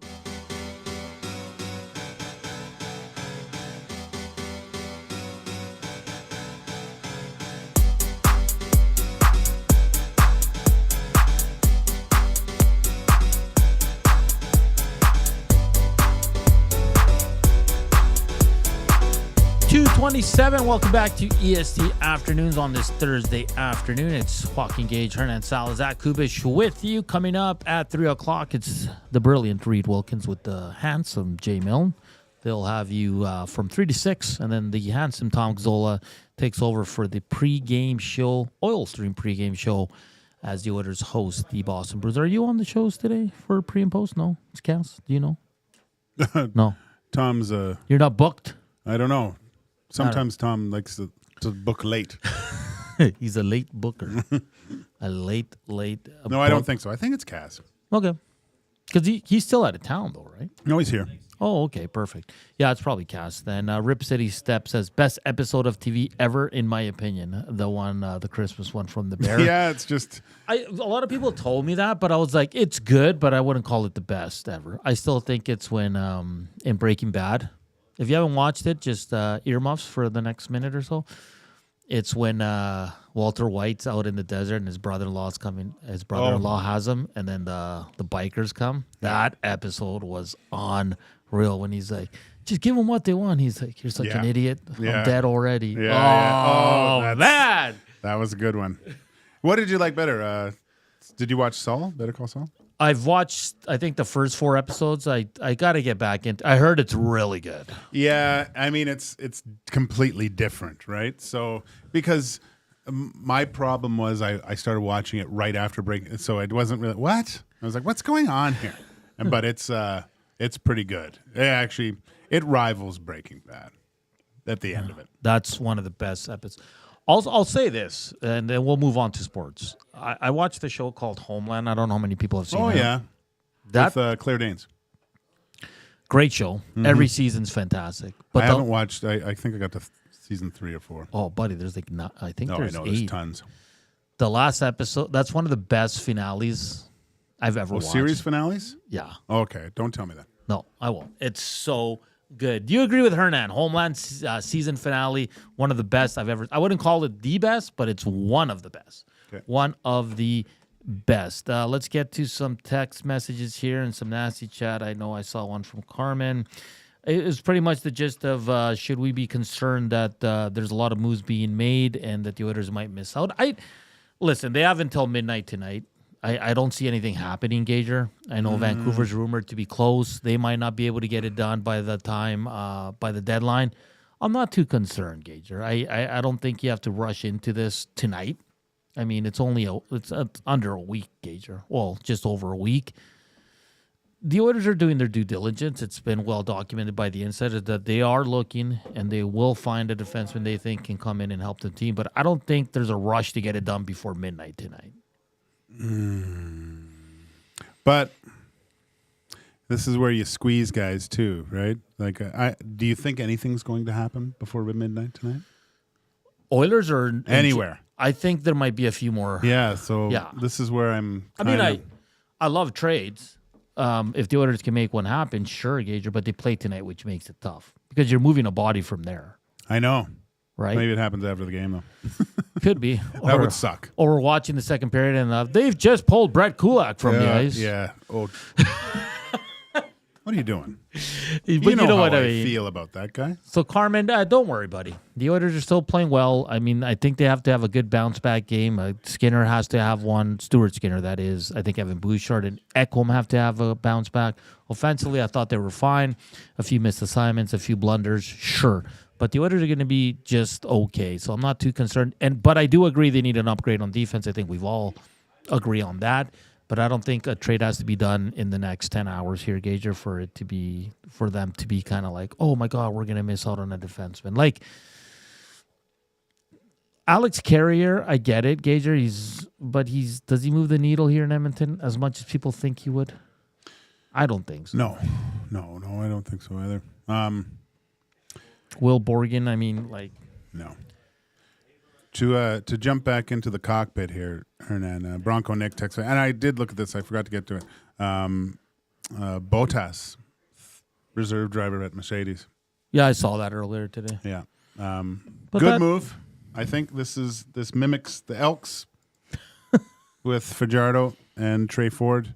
If Kimi Antonelli struggles, you throw Bottas right back in that seat. And he gets to travel with them and hang out and collect money, I guess, and live a life that we'd all. He's in the simulator. He's probably doesn't go to all but he's in the simulator with the new car, going through the tracks, and just giving them feedback that way. Yeah, you know what's interesting in the book, the Will Buxton books I'm reading, he talks about their travel. It's a lot, man. Oh gosh. I can't imagine that time zone. You imagine Tommy in those time zones? Oh my gosh. He'd struggle. He would struggle. It's fascinating. He'd fall asleep after lap 32. So they usually do it by trucks if they're going within Europe, but once they head over to the US or wherever they're going, it's a little bit different, and it's hard, man. It's hard travel. Yeah. Especially for the guys that have to pack up. And imagine those trainers. Jeez. What do you tip those guys at the end of the year? And they're talking about the fitness of the drivers too. Yeah. And just the force of the car to be in there for 2 hours, your neck, your arms, because your arms are pretty much like he was talking about how intense their workouts. So they say they're probably one of the fittest athletes. Yeah. They work on every part of their body, like core. If you ever get into a fight with a F1 driver, don't let him grab you, because once he gets his hands on you, you're dust, because they're so strong. Burt Reynolds tells the best story about getting into a fight at a bar with a guy, and he said he was just this little guy, and I thought I was going to beat the crap out of him, and he grabbed me, and it was like being in a vice. I couldn't move, and he just threw me around, and it was Mario Andretti. Really? Yeah. And then what do you call it? What they drive with, the steering wheel, or like how they have everything programmed, and it's almost like all memory. They don't even. Yeah. They don't even. It's like look T9 at it. texting. Yeah, they don't even look at it. Yeah. They're like, they have everything there and they memorize it. It's just unreal what these guys do, man. No, I can't wait to read that, man. How much do they? Stupid question. So they're under contract, so they get paid. Like, what's the salary for like a Lewis Hamilton? I think it was $36 million for Hamilton. I could be wrong, but I don't know why that number popped out at me.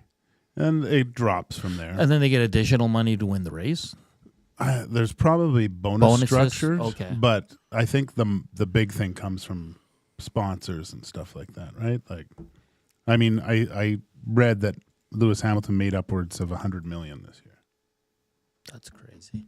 And the book also states how much sponsors pay to have their logo. Yeah. Yeah. Like just a little spot on the car was like $1 million. Coolbet looked at it, and it was like, no thanks. Just that you could barely see it, right? So. Yeah. Waddy and Cloverdale, hire it or fire it. Hernan will be the first to receive a timeout from the new video game. Because the new track and field game that you and Reed started, like everybody's into it now. I know. Because it tests you. Yeah. It's like right there with Tecmo right now. It's the ultimate test of being man-child. Has anyone got past hurdles yet? No, you're the only one. Am I the only one? You're the only one. You're the only one. That's great. Oh, Bronco Nick, $57 million USD for Hamilton. But said Max was 75. I thought Max was lower than Lewis, but Bronco, if you know Bronco Nick, sorry, but for how many years? Just the length of the contract, whatever it was. So it's 57, let's say for 5 years, something like that? Or is it maybe 57 a year? Jeez. I think it's a year, isn't it? Might as well be. That's crazy. That's absolutely crazy. F1 is, I mean, if you have the resources, get into that because you can make a lot of money. There's not a lot of spots, though. We don't have a lot of time before the break here. I just wanted to, have you watched Enigma? No, I don't even know what that is. Aaron Rodgers? Oh, God, no. I watched some of it last night. And? Wasn't bad. But I was interested. Like, I wanted to see this catastrophe talking. Oh, it's hilarious so far. And I think it's just going to get worse and worse. But it's a train wreck. But it's, it talks about him, like the first, I didn't finish the whole episode. And it's just him from being a young kid in Northern California, in Chico, and moving up. And a lot of people talking glowingly about him, right? So I'm gonna finish it. I hate to say it. I'm gonna finish this thing. Might have to dap into this. Someone was asking earlier, I saw it on the inbox, have you seen the new trailer for Superman? I will not go see that movie. Why? I will wait till it's like on TV on a Saturday afternoon to watch. With commercials. With commercials. Why is that? It looks awful. Okay, who plays Superman? Who cares? I also, my nephew sent me this on IG. There's a new show coming out with E from Entourage. Yeah. Johnny Drama from Entourage. It's about like they're in the old folks home? No, in the Hollywood world. Yeah. And then it's with Charlie Sheen. Oh, really? Yeah. It might be good then. Looks pretty good. Looks really, I won't really watch good. anything with E in it anymore. Why? You don't like E? No, he's a bad person. Okay, you have to enlighten me here. I haven't followed E's career after Entourage, so I don't know. Really Maddie and I are in the same boat. When you played that track and field game, you need to use a Bic lighter to mash the buttons back and No, forth. You can do it faster. It's a popsicle stick that we used to use and put it in between. Yeah, but we don't cheat out here. We're and we don't want to damage. It's brand new, right? The buttons are already getting a little loose. Like Reed and Gager are the best so far. They have the fastest in the 100. Me and Trev, because you guys are under 10 seconds. Me and Trevor. No. Reed just went sub 10. Yeah, That's you're the at first 10. time. Yeah. 10-5, I believe. YouTube, Trev, and I were above 11, but we were able to qualify to the next round. Yeah. I don't know how you can get much. I still can't get through the long jump. You can't? No. I find it hard too. My timing when he jumps. Yeah. And then I didn't know about the angle and all that. It depends on how long you hold the button. So Reed's really teaching. It's good. It's good. Yeah. Reed's a good teacher. He was mad at Maddie because he wouldn't teach him Tecmo. Reed should wear like one of those, when you look at the Olympics, like the coaches with the tracksuits, like, and you go over to the stands. That's where Reed should be in the stands, and you go talk to him in between jumps. And I told you I found an F1 game we're going to play after the show. All right. I got the claps going too when I long jump. That's what you need. Get the crowd that's behind right. you. Get the crowd behind you. Isn't it for like javelin everything? Everything. Yeah. Portions of this hour brought to you by the Canadian Brew House. NFL lives at the Canadian Brew House with Thursday night football and your chance to win a trip to an NFL home opener of your choice. $1 off tankards of Bud Light and Budweiser. Details at thecanadianbrewhouse.com. Up next, we close out the show. I'm going to ask Gager a Stuart Skinner question as we still have a lot of doubters on poor Stewie Skins here. And we'll wrap up the show and get you set for the Reed Wilkins Show with Jay Milne. But first up, a sports update with Zach Kubusch.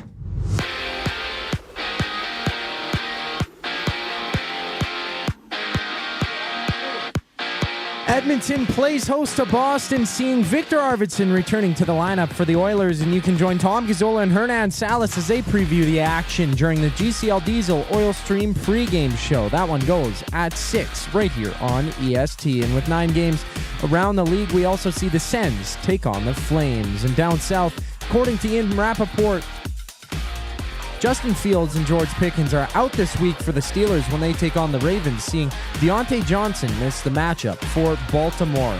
Tonight, the Chargers play the Broncos, where you can join Lieutenant Eric down at the Central Casino Sports Bar and Lounge on Fort Road for kickoff. That one goes at 6:15. And the Raptors also get back at it against the Nets on a 13-game NBA slate. Hernan and Gager wrap up EST Afternoons on the other side of the break. I'm Zachary Kubusch, keeping you in the loop. If you've been injured in a car collision, let James H. Brown and Associates, Alberta Injury Lawyers, protect your interests. They'll be there every step of the way to help answer your questions and help you get your life back on track. Trust Alberta's precedent-setting injury lawyers with their unrivaled experience, unrivaled results, and unrivaled commitment. When accidents happen, call James H. Brown and Associates, Alberta Injury Lawyers, 780-428-0088, or go to jameshbrown.com. Tommy Gunn's Barbershop is more than just a barbershop. It's a top-notch, tailor-made experience from check-in to check-out. Get a precision haircut, a classic shave, or a facial to step up your style. Just walk in, relax, and let Tommy Guns take it from there. Find comfort in knowing their team follows the code, which is their commitment to care for you as a customer. Check out Tommy Guns today, in-store or online at TommyGuns.com to bring out the best in you. Tommy Guns, where every cut is done right every time. The countdown is on to the legendary Boxing Week sale at FXR Factory Outlet Superstore. Don't miss the best deals of the season on fan favorite gear. Huge savings on FXR lifestyle apparel and outerwear, along with FXR Adrenaline Unlimited merch. Miss this event and you miss out huge on the best deals for the entire family. More great incentives in store, so mark your calendars, gather the crew, and head to FXR December 26th through 31st. 324 Mayfield Common in Edmonton. Food Sausages makes their meat with nothing but the best local ingredients. From chicken, beef, and pork, their gluten-free sausages are packed with flavor. Every single bite. Get a 10% discount when mentioning Edmonton Sports Talk in-store, or use the code EST when shopping online at foodsausages.ca. Plus, you get free delivery on orders of $100 or more. Find them at 6736 99th Street. Food Sausages. You can't beat our meat.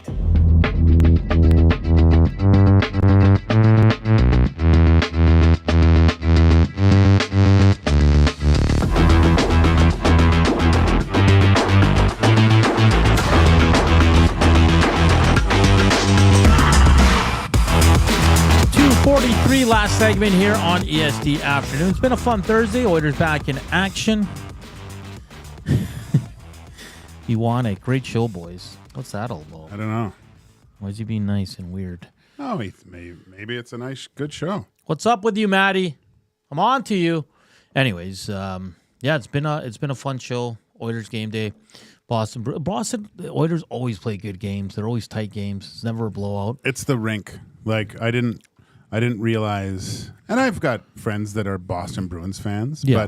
But what's really cool, again, when you go, if you're going to tonight's game, which I really like, is you see generational Boston Bruins fans. Like I saw grandfathers with their sons and their little son all in Boston Bruins jerseys going to games last year when I went to the Boston Bruins game. It was it's fun. And when you can get that kind of back and forth in the crowd when and if the Boston Bruins score tonight, there's a distinct cheering within the sections of people cheering for Boston, and that helps. That creates a buzz in the arena, and it's players feed off that.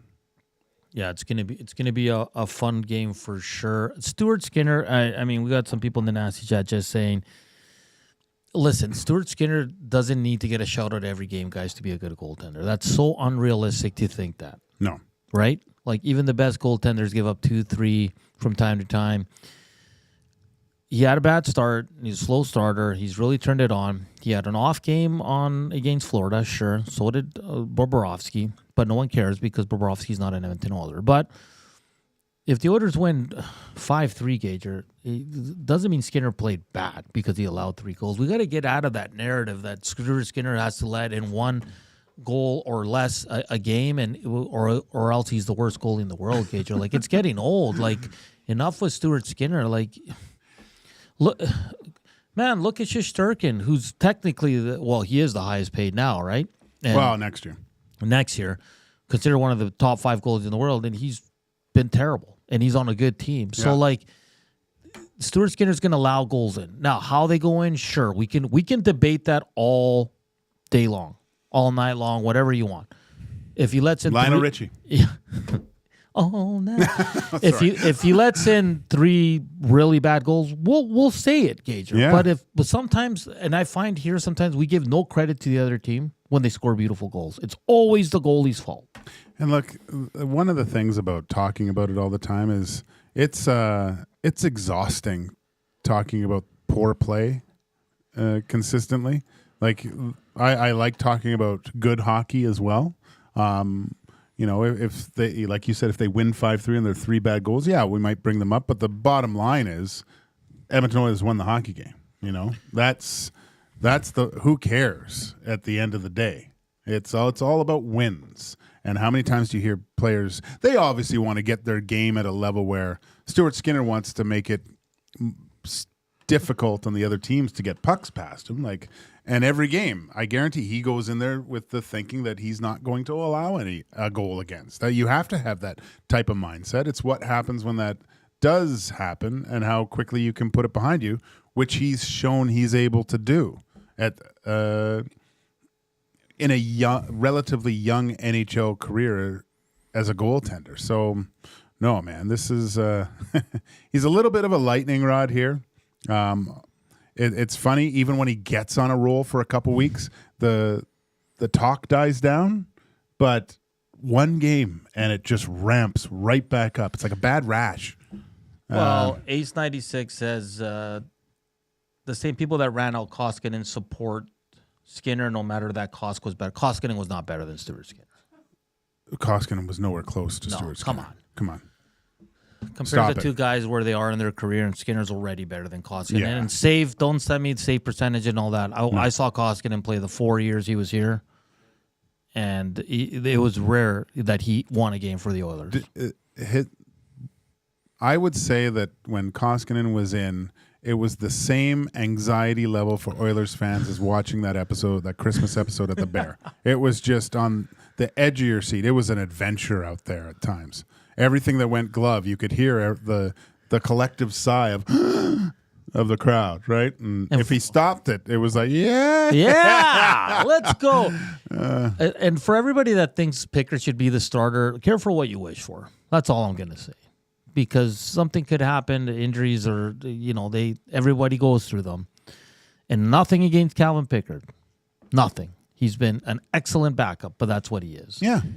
Okay, you're not going to the Stanley Cup Finals with Calvin Pickard as your number one. So stop with that. He allows Stuart Skinner to get enough rest throughout the regular season to be at his best come playoff time.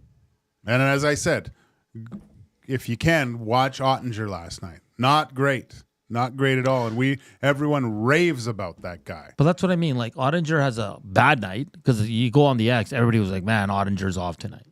But you don't hear anyone running him out of town. And yes, Stuart Skinner's save percentage is not sexy right now because he had a slow start. He's been really good. Last game didn't help. Sure, it didn't. He allowed 6. I get it. But if we're going to continue on the Stuart Skinner's terrible and Stuart Skinner's this because you lose games. So if the Oilers win 5-3 tonight, Gager, and the 3 goals against Skinner are solid, do you think the Nasty Chat postgame is going to be like, oh, Skinner was good? No, it's going to be like, he's still led in 3. Yeah. Because it's always something with Stuart Skinner. And I want to make it clear, we're not sitting here defending Stuart Skinner. Like, when he's bad, we've been very honest. Very honest that he needed that one. Tommy and Cass had a good back and forth one game because Tommy thought it was a weak goal. Cass didn't. Listen, it's not here that we're sitting here defending Stuart Skinner. I just think it's becoming a little, and it's not everybody, it's a few, a little unrealistic that Stuart Skinner has to stop everything that comes his way. Goals are going to happen. That's what makes hockey fun. The greatest goaltender in the Oilers' history, I'm not talking about myself, was a guy that basically, looking at his numbers compared to today's, obviously there's a subtle difference, but what was the biggest thing with Grant Fuhr? It always got to a point where, all right, that's it. It could be 7-6, and he would shut the door the rest of the way and win the game. And if Skinner, and we're not sitting here again saying that Skinner's he's not. There's a lot of things he can improve on. Gager. Every team has blemishes. Like there's no perfect team. You're not. Unfortunately, you're just the day of those '80s Oilers of just completely outscoring their problems all the time. And even then, they got to a point where they had to learn how to play defense. And once everyone's playing defense and locking it down, like you saw in those last essentially 4 games against the Florida Panthers last year, it allowed Stuart Skinner to be at his best, and was one of the main reasons that thing got to 7 in the first place. Yeah, and you've had a lot of issues some way Skinner plays the pucks that are in the corner, and that's been well documented. And I think Noodles joins the morning guys. Like everybody says, Skinner, there's things he can work on. Mm-hmm. Of course, he's still a very young goaltender. No one's sitting here saying we trash Pickard. I think, if anything, we praise Pickard for what he's done for this team. Yeah. He's been excellent. He's been unbelievable. But he's the backup. Gager. Yeah. There's a difference. Like this is not. Can you imagine if they traded Stuart Skinner and say they bring up Rodrigue and Calvin Pickard's your number 1 guy? Well, how do you feel right now? Some people think that's what they should do.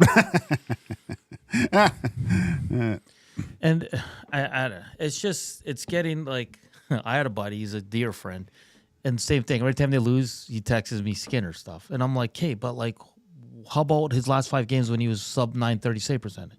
Like, it's crickets. Yeah.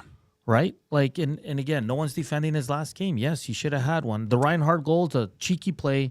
It's a unique play you don't see too often, and only great players can get that done. Now, do you want a terrible Skinner? Goal? Yes. Like, it's absolutely horrendous. And I don't know why goalies are allowing themselves to be put in this position, go and put a spot. Okay, everything else is blocked, but if you put it there, it's in. Like, that makes no sense to me. And we'll see. And we'll see where Stuart Skinner trends here going forward. Justin of Balgoni says fans here hated on Dubnyk when he was here, and he went on to be a Vezina finalist with Mini. And I don't disagree with that, Justin. I think you're right the on. Line that was so fine of Devin Dubnyk actually not even playing another game in the NHL. Like, that's crazy. Eh? It was razor thin, man. He went to Nashville where he was third goalie. He went to Montreal and I think that's the sequence of events there. And he couldn't play and then he got on with Phoenix, and I believe it was Tippett was still coaching at that point. Completely, and Devin Dubnyk is a really good goaltender. Got into a place where it was more defensive minded. Was able to find his game and become a really, really good NHL goaltender for a few years. Yeah, that can happen. You look back when Devin Dubnyk played with the Edmonton Oilers, they were not a good team. They were brutal. They were terrible. What goalie has won the Vezina on a sucky team? Tell me that. That's a good point. That's a very good point. All I'm saying is, listen, tonight, if Skinner plays well, I'll say it. If Skinner plays bad and lets in 2 muffins, I'll say it. And I think that's fair. But every time they lose, it's Skinner's fault. Like, we got to get away from that a bit. Like, it's look at the last game. Evan Bouchard had 2 blunders. Ekholm had 1. Jeff Skinner took a shot by the bench and stopped playing. Instead, sat there and complained and turned into a 3-on-2, 4-on-2. So let's just break down the game and go from there. But Stuart Skinner, I feel, takes a lot of heat. He's become kind of the whipping boy because Nurse has turned his game around. I think Skinner has too. Yeah. But it's gone from Nurse to kind of Skinner now. And I think Skinner, every loss we get on the post-game show, even before we hit the airwaves, we have about 20 messages just on Stuart Skinner. It's wild. Oh, God. Crazy. And I'll finish with this one. Scotty notes, I just think this team always makes goalies look worse than they are. Skinner goes to better D system. He's going to look much more capable. Gustafsson in Edmonton is getting shelled, for example. I mean, until we see that, I don't know. Like, what he's saying is that the goalies struggle because the defense here is not that good. Bacardi. Jesus. Wow. Oh, Penner's Pancakes in the house. I think he just dropped off. Dropped off about 80 liters of Bacardi. I'll be gone by we'll do that this afternoon. Little track and field. by that year. Hey, but we love all opinions. If you think Stuart Skinner's the worst goalie, there's nothing we can do to change your mind. Everybody's entitled to their opinion. As long as we keep the discussion respectful and you keep supporting our show, and we'll always have a good back and forth here. And don't forget, pre- and post-game shows tonight as well. You can chime in whether they win or lose. We'll always give it to you straight, and we'll see. But Stuart Skinner is getting the start, Gager. Do you expect an Oilers bounce-back win here tonight? I think it's going to be a fantastic hockey game this evening. Okay. You don't want to say if the Oilers are going to win or not? Oh, Oilers will win. Okay. What do you think? I think the Oilers win too. Yeah. I don't think Boston is as good as they once were. No, I think they're a little bit older, and they're just not as deep as they once were, right? Especially at center. Yeah. When you have like Zaka playing and Geeky in your top six, it's Krejci a step below. And Bergeron covered up a lot of mistakes. Yes, they did. All right, guys, big shout out to Derek Van Diest for joining us here today from NHL.com. Thank you to Joaquin for a great Red Light District on Christmas traditions. What's your family's? And keep it locked here for the Reed Wilkins Show from 3 to 6, followed by the Oil Stream pregame show with Tom Gazzola from 6 to 7. Thank you for all the thumbs up. Keep those coming in as well. We'll talk to you tomorrow. We'll break down Oilers Bruins. For Joaquin Gage and Zach Kubusch, I'm Hernan Salas saying have a good afternoon. Enjoy the game, and we'll chat tomorrow. Since 1952, William Huff has been the heartbeat of Edmonton's advertising world. From humble beginnings to a citywide powerhouse, we've been the go-to for signage from print to design and installation. Partnering with Edmonton's top sports franchises and major events, we've helped shape the city's global reputation. Our secret? Unmatched customer service, decades of experience, and a passion for excellence we call the William Huff Advantage. Visit us online at williamhuff.com. Wake up with the Nielsen Show with Dustin Nielsen and Lieutenant Eric. Weekday mornings 6 to 9 on EdmontonSportsTalk.com.